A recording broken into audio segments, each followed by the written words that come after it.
こんにちは、画家の会です。先日、仕事休憩で回るお寿司を食べに行きました。くら寿司。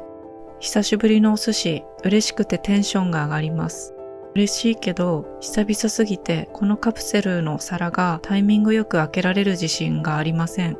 以前よりも素早く移動するようになった寿司にビビり、ただもじもじしながら寿司を観察しに来た人になってますね。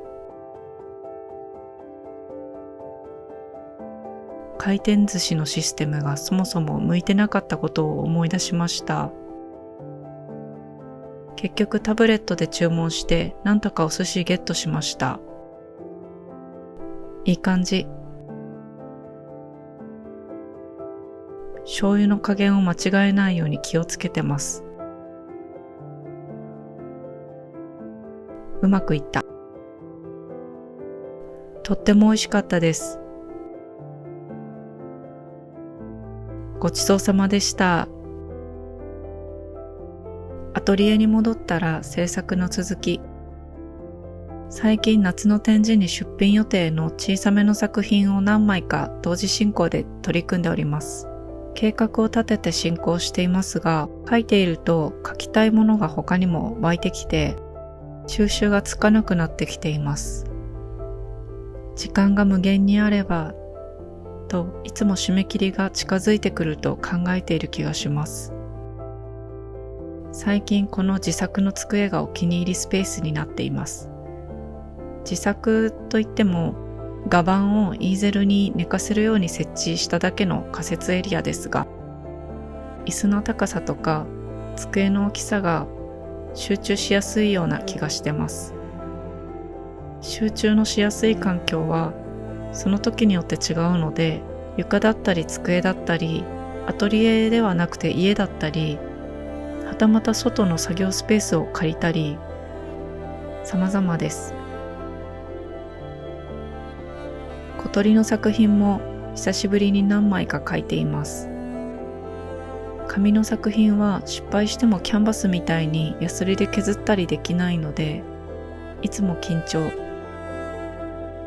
ビビりなので大胆な動きが基本的にはできないため、どう描くか計画を立てながら丁寧に進めています。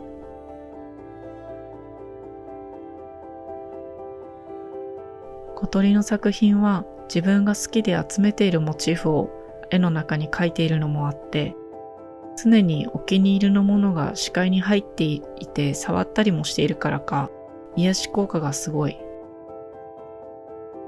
可愛くないですか？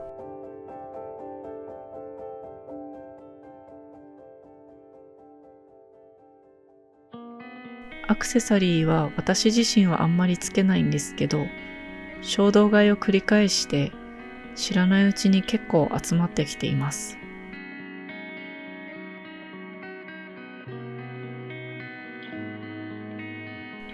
一時期集めたモチーフの管理が大変になって整理しまくってミニマリストになりかけたんですけど、頭の中がすっきりしすぎて何も書けなくなったので、また集め出しました。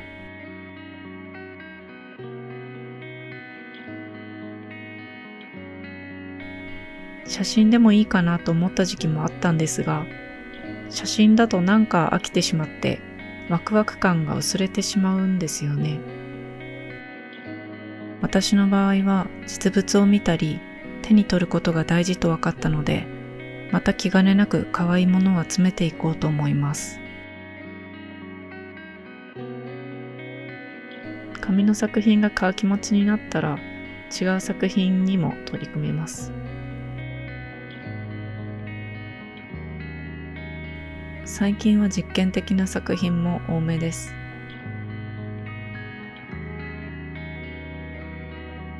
ドローイングでもう少し大きく描いてみたいかもという表現をじわじわ書き出してみています。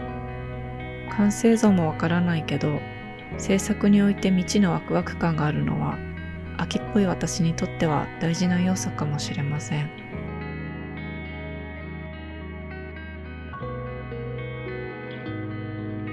座りっぱなしだと運動不足もあって腰が辛くなってくるので散歩に出ました。最近夕方から仕事していることが多いので、真夜中です。12時ぐらいかな。20分ほど歩きました。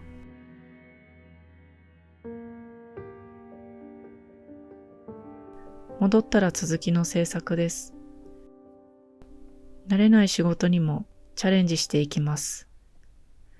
紙の作品だけど、繊細さと大胆さが合わさった実験的な作品。どうなるかな？覚悟が決まったら進めていきます。緊張する。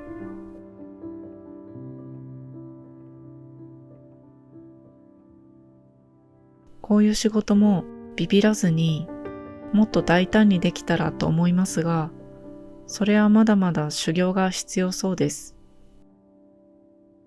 もう大学も卒業して何年も経つのにずっと試行錯誤しているし、画風やコンセプトも定まらない。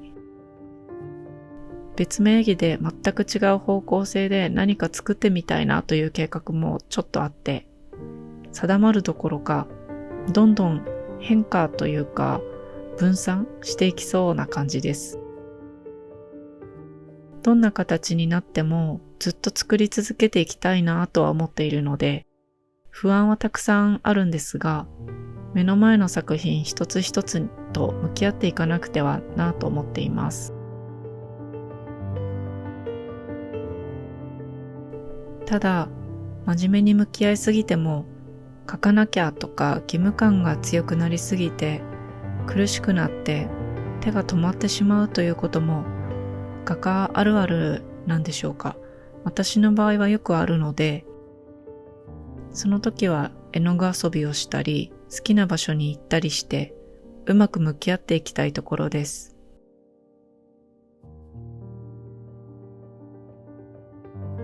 少しずつできてきた。なかなかいいかもしれない。書き込んでいったらさらに良くなりそ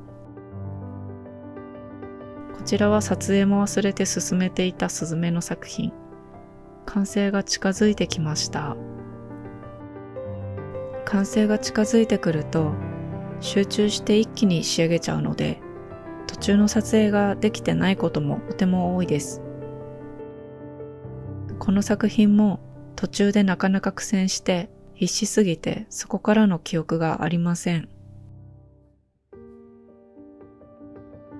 こちらの作品でもアクセサリーを描いていますが、このアクセサリーの実物はなくてイメージで描いたアクセサリーです。イメージで描くものも結構あります。こんなのあったらいいな。